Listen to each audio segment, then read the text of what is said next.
Hello दोस्तों, केंद्र सरकार के कर्मचारियों को मिल सकता है बड़ा तोहफा।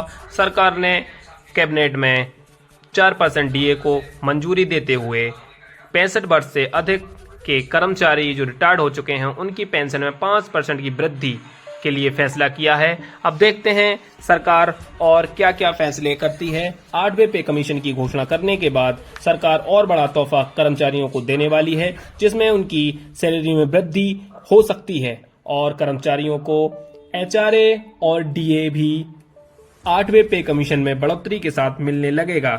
जबकि डीए की घोषणा जुलाई में हो चुकी है, परंतु इसकी अभी ऑफिशियल नोटिफिकेशन न आने की वजह से अभी इसको सैलरी में इंक्लूड नहीं किया गया है।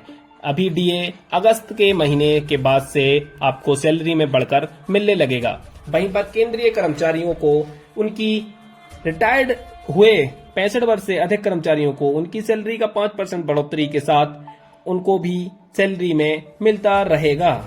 वहीं पर केंद्र सरकार 8वें पे कमीशन के लिए बड़ा अपडेट सामने आया है, जो कि आपको उसके लिए थोड़ा और इंतजार करना पड़ सकता है, क्योंकि अभी तक उसकी कोई कमेटी का गठन न होने की वजह से उसमें देरी होती नजर आ रही है। वहीं पर आपको एचआरए और डीए में भी बढ़ोतरी देखने को मिल सकती है। एचआरए आपका 8, 16 और 24% के आधार पर मिल सकता है, जो शहरी और ग्रामीण क्षेत्रों में अलग अलग हिसाब से होगा। वहीं पर डीए है आपका, वो भी आपका 59% होने की संभावना बताई जा रही है, जहां पर कर्मचारियों को इस बार 4% डीए की बढ़ोतरी देखने को मिल सकती है। और ये आपका अंतिम डीए हो सकता है 2025 का, क्योंकि इसके बाद 8th पे कमीशन आ जाएगा तो आपके डीए में बढ़ोतरी ना होकर आपके डीए को आपकी सैलरी में मिला दिया जाएगा।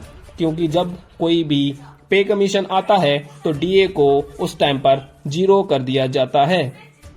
इससे आपकी सैलरी में जो भी इजाफा होगा वो डीए 0 करके आपको मिलता रहेगा। ये देखना बहुत ही जरूरी होगा, क्या डीए 2026 से स्टार्ट होगा या फिर डीए को बिल्कुल ही खत्म कर दिया जाएगा। ये सरकार 8वें पे कमीशन में जितनी भी चीजें होंगी वो बताएगी। वहीं पर पुरानी पेंशन को लेकर भी बड़ा अपडेट आ सकता है, क्योंकि लगातार कर्मचारी पुरानी पेंशन बहाली की मांग कर रहे हैं। वहीं पर सरकार ने एनपीएस के बाद अब एक और स्कीम यूपीएस को लागू किया है, परंतु केंद्र सरकार के 1.5 करोड़ से अधिक कर्मचारियों में से केवल 10,000 से ही अधिक कर्मचारियों ने यूपीएस को ग्रहण किया है। वहीं पर अभी भी लाखों करोड़ों कर्मचारी पुरानी पेंशन बहाली की मांग कर रहे हैं।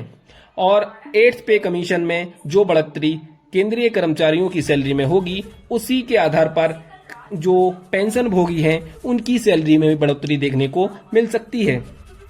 और यूपीएस में बताया है कि आपकी जो पेंशन है वो आपको लास्ट के 12 महीने के औसत वेतन की 50% पेंशन दी जाएगी। यदि आपको कुछ होता है तो आपके परिवार को औसत वेतन का 60% पेंशन के रूप में दिया जाएगा। वहीं पर सरकार पहले आपके एनपीएस में 14% और कर्मचारी 10% अपना योगदान देते थे, तो सरकार ने अपना योगदान बढ़ाकर 18.5% करने की बात कही है। वहीं पर कुछ राज्य ऐसे हैं जहां पर पुरानी पेंशन को बिल्कुल ही खत्म करके यूपीएस को लागू करने की घोषणा बना चुकी है। वहीं पर हरियाणा ने ऐसा करके दिखा दिया है। कैबिनेट में विपक्ष के हंगामे के बाद भी हरियाणा ने पुरानी पेंशन को हटाकर यूपीएस लागू करने की बात कही है, और वहां पर राज्य सरकार के कर्मचारी भी केंद्र सरकार के कर्मचारियों की तर्ज पर यूपीएस और एनपीएस को चुन सकते हैं। लेकिन जो 8th पे कमीशन है उसमें विलंब की बात की जा रही है। क्या ये 2026 तक लागू हो पाएगा?